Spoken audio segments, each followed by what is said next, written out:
चा विषय आहे संवेदना. नमस्कार, एक मिनिट. स्पर्धक कोड क्रमांक 5, आपण तयार आहात? येस. स्पर्धक कोड क्रमांक 5, आपली वेळ सुरू होते आता. सन्माननीय व्यासपीठ आणि व्यासपीठासमोर उपस्थित सर्वांना माझा नमस्कार. काल इथून तयारीची भाषणं केल्यानंतर असं म्हणत आलं की आपला नंबर तर बसतोय की नाही, कारण इतरांची जेव्हा भाषणं ऐकली त्यावेळी आपण खूप मागे राहिलोय की काय, अशी मनात भीती होती आणि त्यामुळे वाटलंच नव्हतं की इथे माझा नंबर लागेल किंवा मला इथे उत्स्फूर्त भाषणासाठी निवडलं जाईल. आणि ज्यावेळेस तिथं माझा कोड क्रमांक घेतला त्यावेळेस मला असं वाटलं सुद्धा नाही की हा कोड क्रमांक माझा आहे, की कारण मला शंकाच येत होती की माझा कोड क्रमांक इथे उत्स्फूर्तसाठी आलाय. कारण आजपर्यंत मी प्रत्येक शाळेत किंवा कॉलेजेसमध्ये भाषणं केली वगैरे, अशी भाषणात भाग घ्यायचे, परंतु आज मला स्वतः उत्स्फूर्त भाषणासाठी बोलावे लागेल असं कधी वाटलं नव्हतं. त्यावेळेस मला वाटलं नव्हतं. आणि जर आज मला विषय आलाय संवेदना, तर परक्यांनाही आपलंसं करतील असे काही गोड शब्द असतात आणि विचारांपलीकडे असे काही परक्यांनाही आपलंसं करतील असे काही गोड शब्द असतात आणि विचारांपलीकडे काही असे विषय परीक्षक आपल्याला बोलण्यासाठी देत असतात. आज संवेदना हा विषय मी निवडला, म्हणजे मला बोलण्यासाठी आला, तर तेव्हा मला पहिल्यांदा मनात एक वेदना निर्माण झाली की हा संवेदना मला विषय आलाय, की हे ऐकून माझ्या मनात फार मोठी वेदना आली की मी आज ह्या विषयावर काय बोलू. कारण मी आजपर्यंत माझं मत मांडण्यासाठी कधी उभीच राहिले नव्हते. कधी मला असं वाटलं पण नव्हतं की मी इथे आज बोलण्यासाठी येईल. संवेदना, मला एका कवीची कविता आठवते, त्यामधून अशी संवेदना जागे होते की ती कविता आहे, नजर रोखुनी नजरेमध्ये आयुष्याला द्यावे उत्तर, नको गुलामी नक्षत्रांची, भीती आंधळी ताऱ्यांची, नजर रोखुनी नजरेमध्ये आयुष्याला द्यावे उत्तर, असं त्या कवीने सांगितलं होतं. पाय असावे जमिनीवरती कवेत अंबर घेताना, पाय असावे जमिनीवरती कवेत अंबर घेताना, हसू असावे ओठांवरती काळीज काढून देताना, हसू असावे ओठांवरती काळीज काढून देताना. अशा सगळ्या संवेदना मला त्या कवितेतून भावतात, म्हणून मी आज ही कविता मांडण्याचा प्रयत्न केले. संवेदना काय, इतरांना जर हा विषय आला असता तर यातले भरपूर जण बोलले असते, परंतु मला आज समजतच नव्हतं की मी हा संवेदनावरती काय बोलू. संवेदना एक अशी भावना की आपल्या माणसांतला एक विचार मांडण्याची एक भावना म्हणजे एक संवेदना.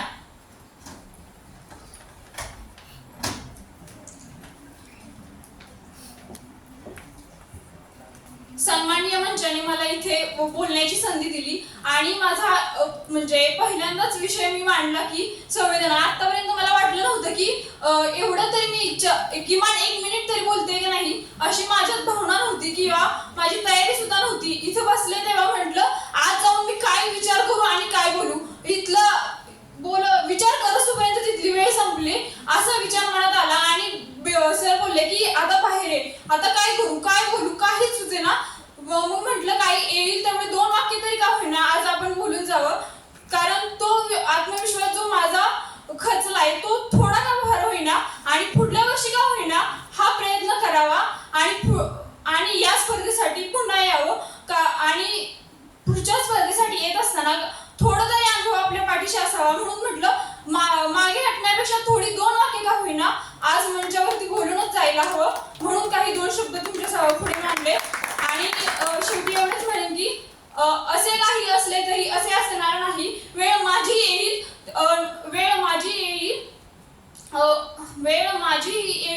असे दिवस असणार नाही, असे असले तरी असे दिवस असणार नाही, वेळ माझी येईल,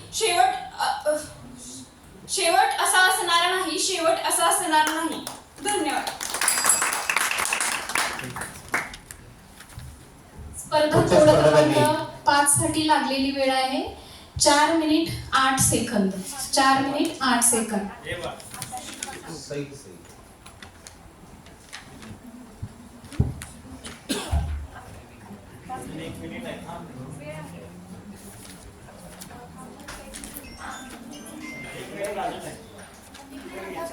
अर्धा मिनिट येईपर्यंत चला माईक पर्यंत जा, म्हणजे संपत विषय. या तू माझ्याकडे चिठ्ठी दे, ते सगळं देईपर्यंत तुम्ही उचला तोपर्यंत त्यापासून. ओके, ते विषय चिठ्ठी दे, चिठ्ठी.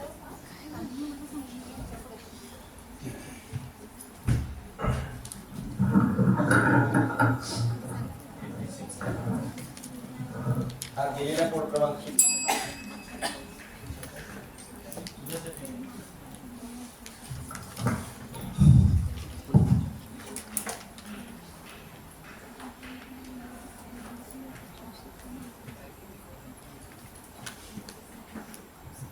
नाकारलेला विषय आहे अखेरची भेट.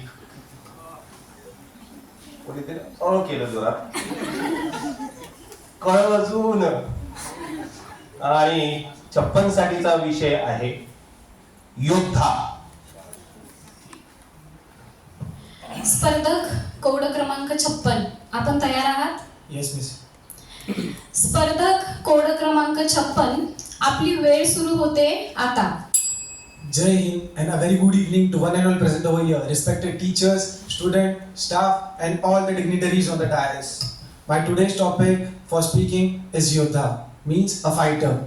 So, I am representing code number 56. Fighter, fighting for what? A question arises here firstly. Fighting for what? Fighting for yourself, fighting for your right, fighting for your freedom.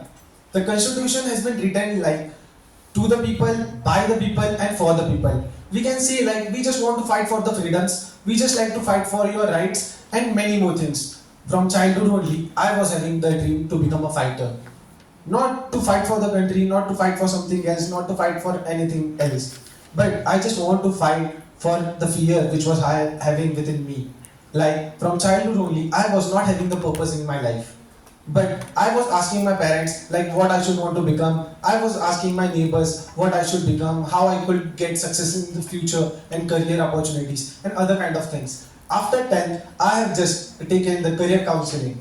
In that career counseling, my teachers have told me that after 12, you just want to do the UPSC and join civil services. Then you can join defense forces. Although about joining defense forces, I have got the idea of UPSC. Then my neighbor once have came to me and told me like you just want to become a police.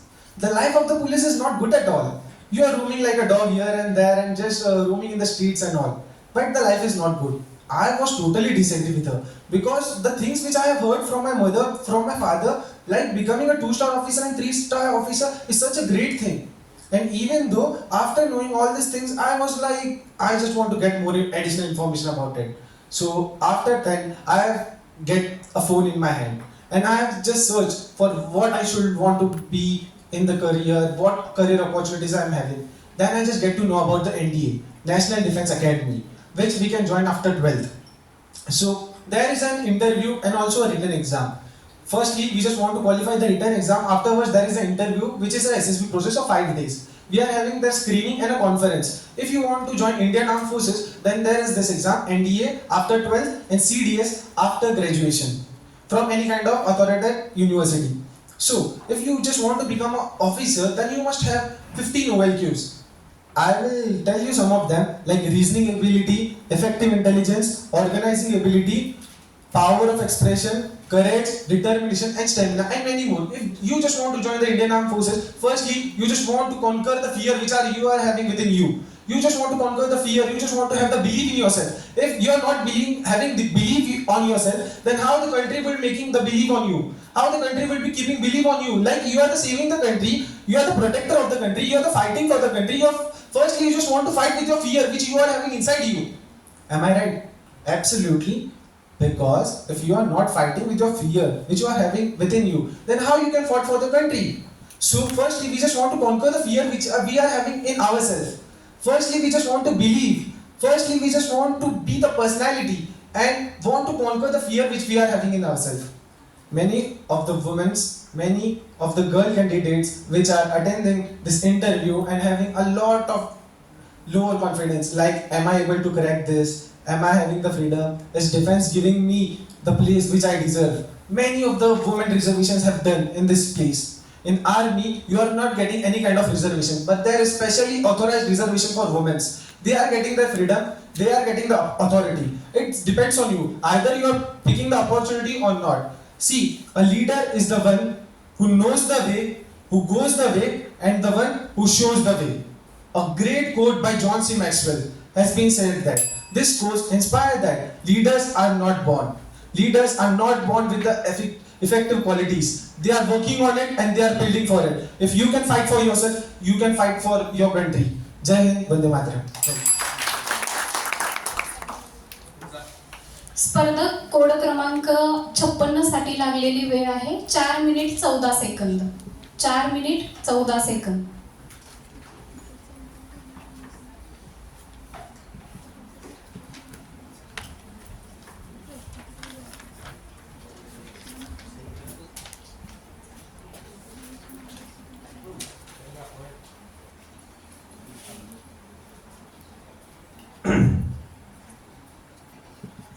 गंमत बघा, नाकारलेला विषय जो आहे तो आहे कांदे पोहे. इथं जे आहे त्यांनी ह्याच्यातूनच गेले आणि आता मात्र नव्या पिढीनं नाकारलेले आहेत कांदे पोहे. आणि बाहेरच्या कॅन्डिडेटनं आपल्याला बाहेरच्याने आत जावं.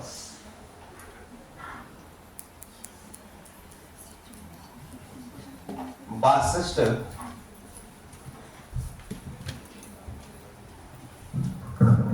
शपथ काय विषय आलाय.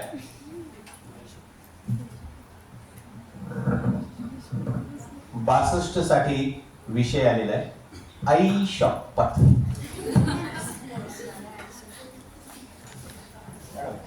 स्पर्धक कोड क्रमांक 62 आपण तयार आहात.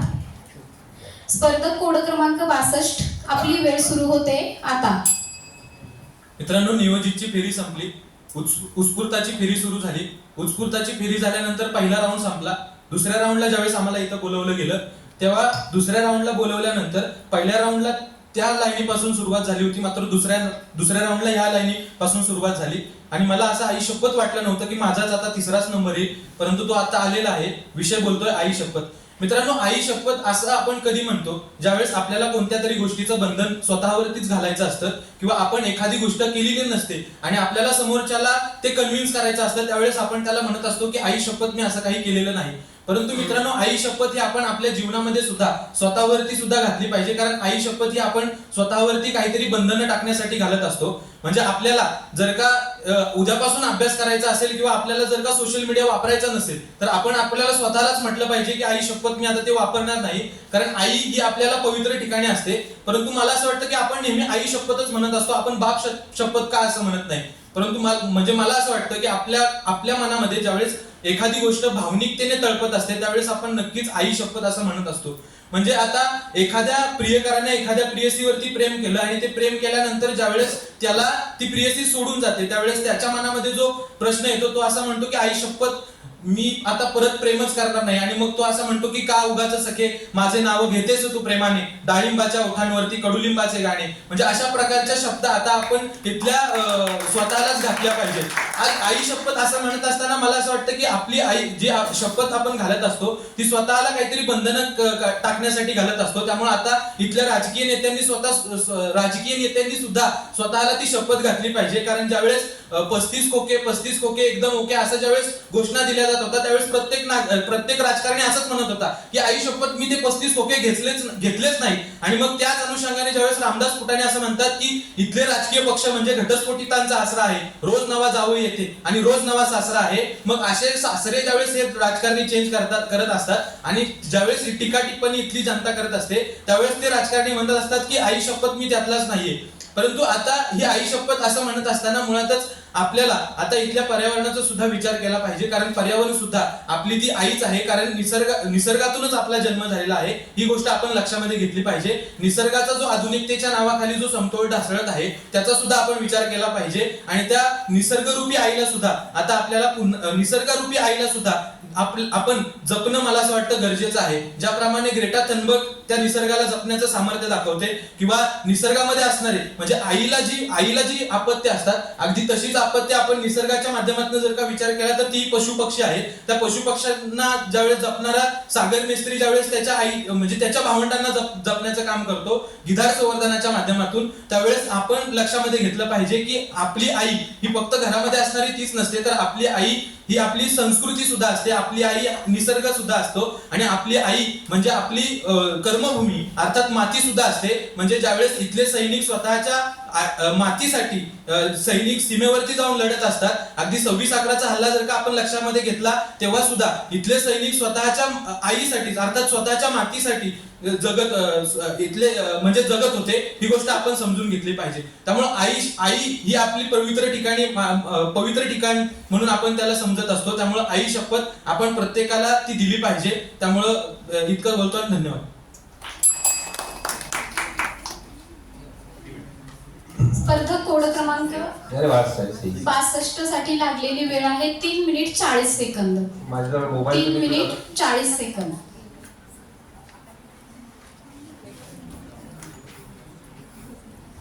तुझा माझ्याकडून सप्रेम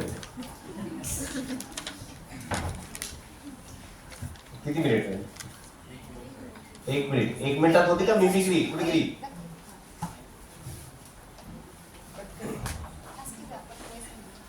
जाऊ.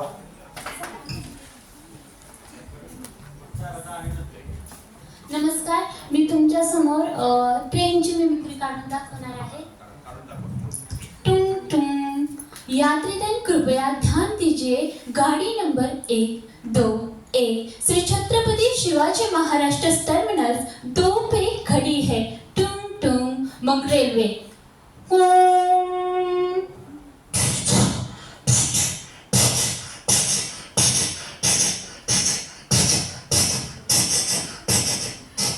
आणि ते येऊन थांबते. थांबली होती का? त्याच्यापेक्षा आपली हा या चला पुढे.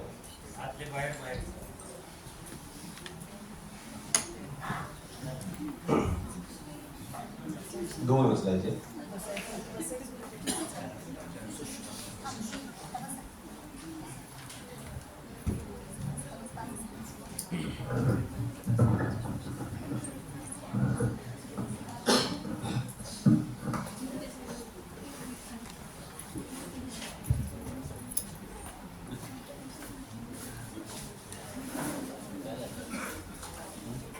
काय नाकारलेला विषय आहे. मस्त चाललंय आमचं, नाकारला. आता 68 तुमच्या समोर विषय मांडतो आहे. बोथटलेल्या जाणीवा. स्पर्धक कोड क्रमांक 68 आपण तयार आहात? स्पर्धक कोड क्रमांक 68 आपली वेळ सुरू होते आता. मित्रांनो, सीमांत भागात होणाऱ्या दहशतवादी हल्ल्यांपासून ते धगधगणाऱ्या मणिपूरपर्यंत, दिल्लीतल्या शेतकऱ्यांच्या आंदोलनापासून ते मणिपूरमध्ये किंवा मग जंतर मंतरवर दिलेल्या कुस्तीपटूंच्या लढ्यापर्यंत, याच महाराष्ट्राच्या मातीमध्ये मंदिरात बलात्कार झालेल्या स्त्रीपासून ते कोलकाता मधली महिला डॉक्टर असेल किंवा बदलापूर मधल्या त्या चिमुकलीच्या अत्याचारापर्यंत किंवा बिहारमध्ये खालच्या जातीचा आयस मनात तोंडात लघुशंका करणाऱ्या इस्मापासून ते याच महाराष्ट्रामध्ये आरक्षणाच्या वादावरून जाती जाती पेटवल्या जाणाऱ्या संघर्षापर्यंत, या सगळ्या गोष्टींचा ज्यावेळेस संदर्भाचा आपण तुम्ही आम्ही विचार करतो त्यावेळेस तुम्ही आम्ही भारतीय नागरिक म्हणून काही करतोय का नाही आणि आपल्या जाणीवा या विरुद्ध कधी तत्पर होणार आहेत आणि याच्या विरुद्ध कधी आवाज उठवणार आहेत आणि त्या उठवणार नसतील तर तुमच्या आमच्या जाणीवा या बोथट झालेल्या आहेत समजून घेतलं पाहिजे. अगदी तोच विषय मांडण्यासाठी तुमचा फॉर्म आहे. नमस्कार, मी स्पर्धक सांगीतिक कोड क्रमांक 68 विषय मांडतोय. बोथटलेल्या जाणीवा. मुळात जाणीवा बोथट का होतात, जाणीवा काय असतात आणि जाणीवा बोथट होऊ नये यासाठी तुम्ही आम्ही काय करतोय किंवा या देशातला भारतीय नागरिक काय करतोय हे सांगणं मला विषयाच्या अनुषंगाने गरजेचं वाटतं. म्हणजे ज्या वेळेस आपण समाजावर वावरत असतो त्यावेळेस आपण समाजात कुठल्या गोष्टी करतो त्या योग्य करतोय की अयोग्य करतोय या गोष्टीचं आकलन असणं, मला खऱ्या अर्थानं त्या गोष्टीची जाणीव असणं किंवा समाजात वावरण्याची जाणीव असणं हे मुळात स्पष्ट करणं गरजेचं वाटतं. त्या पुढे जाऊन जाणीवा बोथट होणं म्हणजे काय, तर ज्या वेळेस आपल्या इथे अन्याय अत्याचार होत असतो त्या विरुद्ध जर आपण आवाज उठवू शकत नसेल तर मला वाटतं खऱ्या अर्थानं तेव्हा आपल्या जाणीवा बोथट झालेल्या असतात. म्हणजे ज्या वेळेस आमच्या इथं विकासाच्या नावाखाली निसर्गाची जंगलांची जंगलांची मधल्या वृक्षांची तोड केली जाते आणि निसर्गावर हल्ला चढवला जातो. खऱ्या अर्थानं त्यावेळेस त्या निसर्गाच्या बद्दलच्या तुमच्या आमच्या भारतीय नागरिकांच्या किंवा या देशात राहणाऱ्या आणि समाजात वावरणाऱ्या माणसाच्या जाणीवा बोथट होत असतात. किंवा मग आपल्या इथे देशात कित्येक हजार कोटींचा भ्रष्टाचार होतो. म्हणजे एकीकडे अदानी यांसारखे लोक कित्येक तरी कोटींचा भ्रष्टाचार करतात,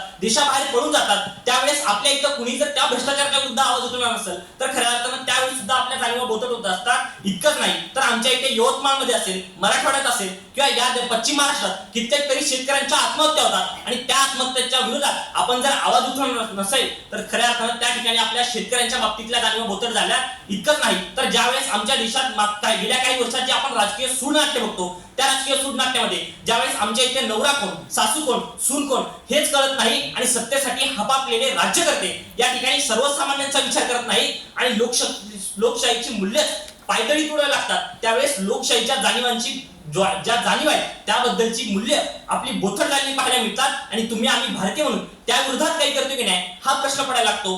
प्रामुख्याने मला सांगणं गरजेचं वाटतं की मुळात या बोथट झालेल्या जाणीवा जागवण्याचं काम आणि त्या जाणीवांचं आकलन करून त्याच्या विरोधात आवाज उठवण्याचं काम सुद्धा या समाजामध्ये अनेक लोक करतात. म्हणजे ज्यावेळेस विकासाच्या नावाखाली जंगलतोड केली जाते आणि निसर्गाची हत्या केली जाते त्यावेळेस रिधिमा पांडे नावाची तरुणी या ठिकाणी सरकारच्या विरोधात केस फाईल करायला लागते आणि निसर्गासाठी न्याय त्या ठिकाणी मागताना दिसायला लागते. किंवा मग भ्रष्टाचाराच्या विरोधात ज्यावेळेस मुकेश चंद्रकारची हत्या केली जाते, तो भ्रष्टाचार त्याने बाहेर काढला म्हणून त्याची हत्या केली जाते, त्यावेळेस त्याच्या विरोधात आवाज उठवणारे तिथली स्थानिक पत्रकार तुमच्या आमच्या समोर उभे राहायला लागतात. इतकंच काय तर आमच्या इथे कित्येक तरी शेतकऱ्यांच्या आत्महत्या होतात. त्या शेतकऱ्यांच्या आत्महत्या आमच्या व्यवस्थेला कळत नाही. मग त्यावेळेस त्या मेलेल्या शेतकऱ्याचं पोरग आमच्या इथल्या राज्याच्या मुख्यमंत्र्यांना पत्र लिहायला लागतो आणि त्यात म्हणायला लागतो की साहेब माझे वडील फक्त शेतीच्या कर्जापायी मेले, साहेब तुम्ही माझ्यासाठी काय करणार, असा प्रश्न ज्यावेळेस तो पोरगा उतरायला लागतो. मला वाटतं खऱ्या अर्थानं तो लहान पोरगा सुद्धा या व्यवस्थेच्या बोथट झालेल्या जाणीवा त्या राज्यकर्त्यांना सांगण्याचं काम करायला लागतो.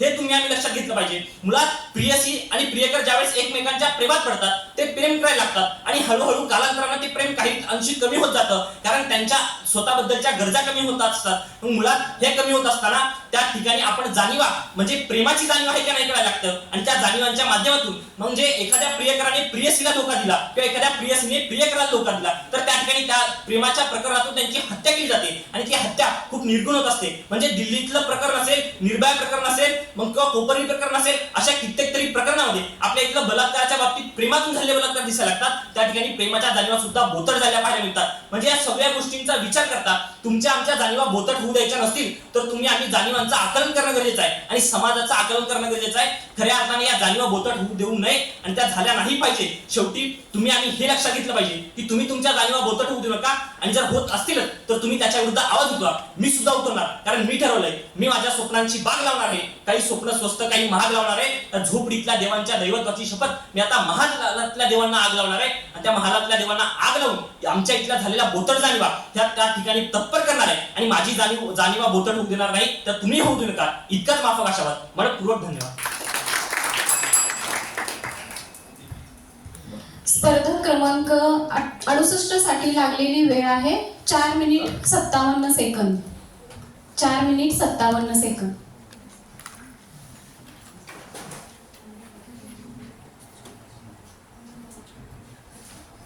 आतली बाहेर या.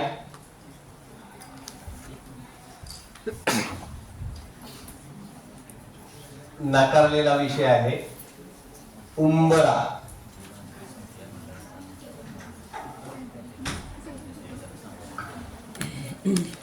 आणि कोड क्रमांक 1 साठी विषय आलेला आहे. कोड क्रमांक 1 साठीचा विषय आहे पाखरू. स्पर्धक कोड क्रमांक 1 आपण तयार आहात? स्पर्धक कोड क्रमांक 1 आपली वेळ सुरू होते आता.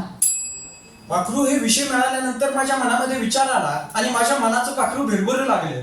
हे पाखरू आपले निश्चितपणे विषय मिळाल्यानंतर भिरभरू लागतं. ज्या वेळेस ज्या पद्धतीचं वातावरण आपल्या अनुषंगाने कडेला आपल्याला पाहावयास मिळत असतं त्या पद्धतीने हे पाखरू विचार करू लागतं.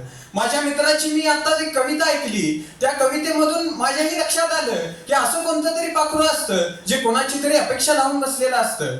ही भारत माता ही अशीच एक चिमणी होती जिला पाखरू म्हणून देखील, म्हणजे पाखरू म्हणजे चिमणी, हेच पाखरू एक ज्याला सोने की चिडिया म्हणून ओळखलं जायचं, हेच पाखरू ज्या ब्रिटिश कालखंडामध्ये पूर्ण लुटण्यात आलं, हे असं पाखरू अबाधित ठेवण्याची आपण गरज आहे असं मला वाटतं.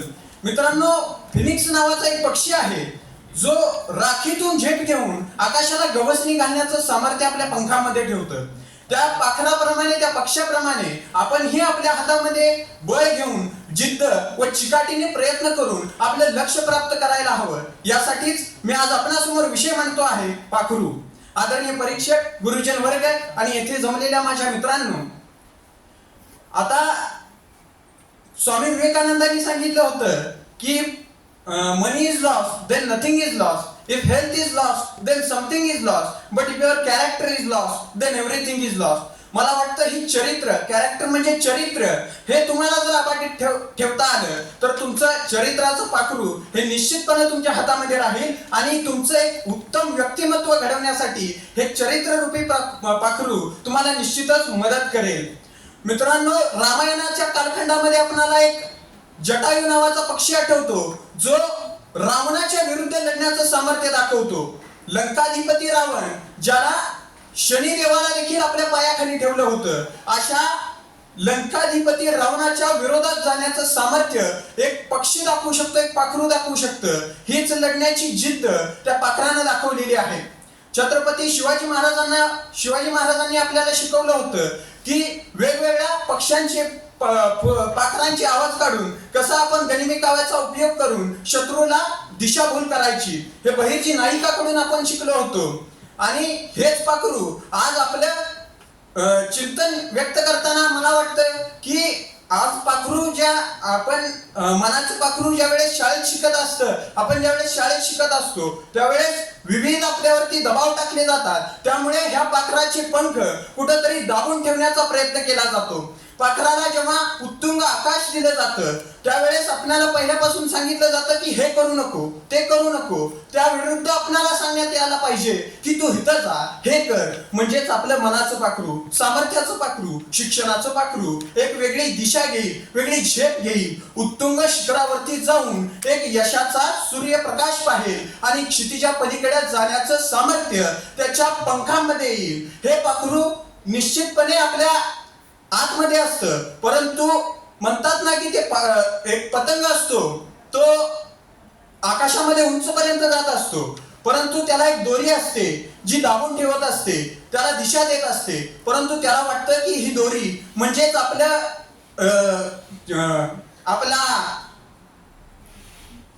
आपले बाउंड्री आहे. ती बाउंड्री आपण जर क्रॉस केली तर आपण सर्व काही आच्छादन म्हणजे प्राप्त करू शकू. परंतु हे आपल्या पाखर रूपी आपण ज्यावेळेस असतो त्यावेळेस शिक्षक, मार्गदर्शक, गुरु हे आपल्यावरती ह्या दोरी रूपी मार्गदर्शन करण्याचा प्रयत्न करत असतात. त्यामुळे पाखरू म्हणून आपण झेप घेण्यापूर्वी ज्यावेळेस विविध विचार मनामध्ये येत असतात त्यावेळेस ही दोरी आपल्यास जी दिशा देण्याची प्रयत्न करत असते, आधार व्यक्त करत असते, ती खरंच कुठेतरी बांधून ठेवण्याचा प्रयत्न करायला हवा. आणि ज्या राजकारणांचं पाखरू आज आपल्याला इथं सुसाटपणे पळताना दिसत आहे, वेगवेगळ्या आघाड्या काढून आपले सत्ता स्थापन करताना दिसत आहे, ह्या पाखराचं आपण चिंतन करून योग्य त्या पाखरासमोरचं बटन दाबून त्याच आपल्याही विकासाला मान्यता द्यावी एवढाच आशावाद व्यक्त करतो. जय हिंद, जय महाराष्ट्र. स्पर्धक कोड क्रमांक 1 साठी लागलेली वेळ आहे 4 मिनिट 25 सेकंद. 4 minute 25 second. नाव पुकारा फक्त पारितोषिक चालू आहे. विजेता तिकडच्या स्पर्धेचा रमेश कचरे इथं आहे. 136 नंबर 136 नंबर तिकडचा. हा, बक्षीस घ्यायला त्याला जावं. गेला. ट्रान्सलेशन सर कोणती निवडली? अच्छा, दोनों बताओ सर. एक मिनिट, तुमची चिठ्ठी काय सांगा इकडे द्या, इकडे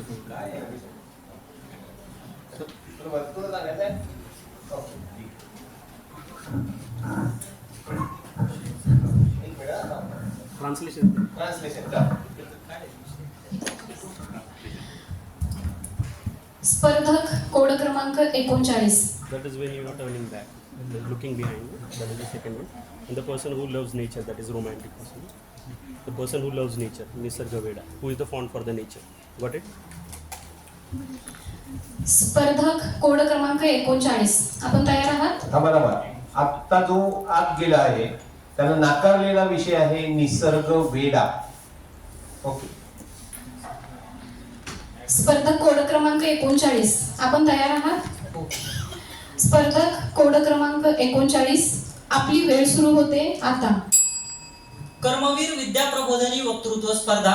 स्पर्धेचं ब्राउचर माझ्या व्हॉट्सअपच्या ग्रुपवरती पडायला लागतं, परंतु माझ्या व्हॉट्सअपच्या ग्रुपवरच्या अगोदर ते आमच्या शाळेतल्या शिक्षकांच्या हातात असतं. मग शिक्षक ते ब्राउचर आम्हाला व्हॉट्सअप ग्रुपवरती टाकतात. आम्ही ते व्हॉट्सअप ग्रुपवरचं ब्राउचर डाउनलोड करतो, बघतो, विषय वाचतो आणि मनाला अतिशय आनंद होतो, कारण स्पर्धेचं बक्षीस हे खूप मोठं असतं. कारण त्या बक्षिसाची रक्कम असते 25,000. मी ज्यावेळेस माझ्या घरी फोन करतो आणि घरी आई वडिलांना सांगतो की कर्मवीर विद्या प्रबोधिनी वक्तृत्व स्पर्धेचं प्रथम क्रमांकाचं बक्षीस आहे 25,000, त्यावेळेस माझे आई वडील मला सांगतात की बाळा तुला आता जिंकायचंय, म्हणून नमस्कार स्पर्धक कोड क्रमांक 39 विषय मांडतोय, मला जिंकायचंय, विषय मांडतोय, मला जिंकायचंय. मुळात जिंकणं म्हणजे काय ही संकल्पना या ठिकाणी स्पष्ट करणं मला खूप महत्वाचं वाटायला लागतं. आपण जिंकतो ते कशासाठी जिंकतो आणि का जिंकतो?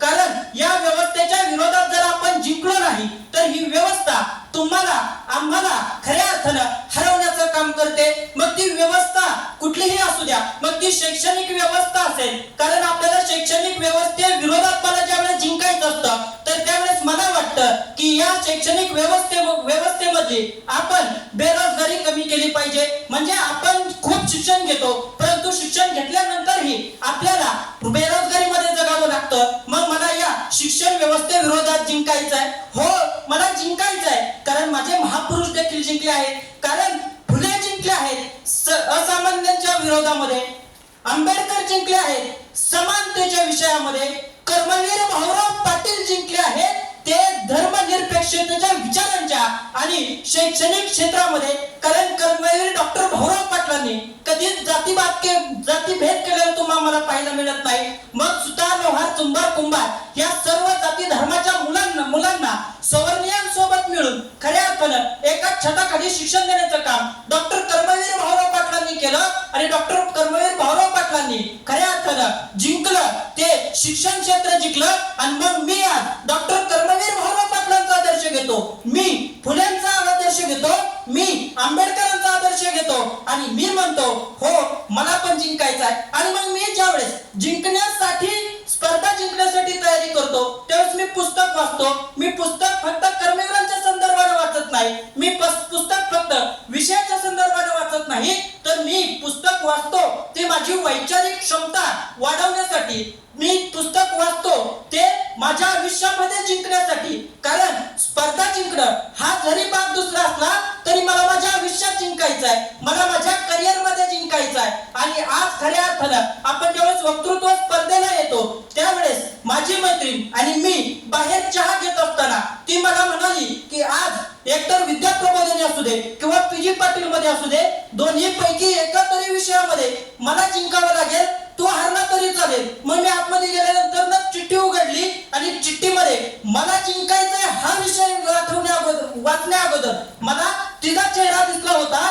कारण तिनं मला सांगितलं होतं तू हरला तरी चालेल पण मी जिंकलं पाहिजे. पण मी तिला सांगतोय की तू हरली तरी चालेल, कारण आता मला जिंकायचं आहे. कारण माझं जिंकणं हे जरी परीक्षकांच्या हातात असलं तरी त्या परीक्षकांना माहित आहे ह्याला जिंकायचं आहे तर याला याच्या विचारावरती जिंकायचं आहे, ह्याला जरी जिंकायचं असेल तरी याला याच्या वक्तृत्वाच्या माध्यमातून जिंकायचं आहे. आणि तुम्हाला जरी जिंकायचं असेल तरी पण तुम्हाला तुमच्या शब्द कौशल्यावरती, तुमच्या ज्ञानावरती जिंकावं लागेल. मग छत्रपती शिवाजी महाराज सुद्धा जिंकले होते. मग आपण आपलं जीवन जगत असताना विविध महापुरुषांकडून असेल किंवा आपल्या शिक्षकांकडून काय करतो तर आपण त्यांच्याकडून प्रेरणा घेतो आणि ही प्रेरणा खऱ्या अर्थानं आपल्याला जिंकण्यासाठी प्रवृत्त करते. प्रवृत्त करण्यापेक्षा आपल्याला ती सक्षम करत असते. आणि होय मला जिंकायचंय, कारण मी का म्हणतो, कारण सुद्धा असं स्पर्धक नाहीये मला जिंकायचं आहे आणि माझं जिंकणं हे परीक्षकांच्या हातात आहे. कारण मी जिंकण्याच्या अगोदरच जर स्वप्न बघू लागलं तर परीक्षक मला कधीच जिंकू देणार नाहीत. म्हणून जाता जाता फक्त एवढंच सांगतो की होय मला जिंकायचंय, होय मला जिंकायचंय. मनपूर्वक धन्यवाद. या पुढचा चिठ्ठी उचलण्यासाठीचा आहे.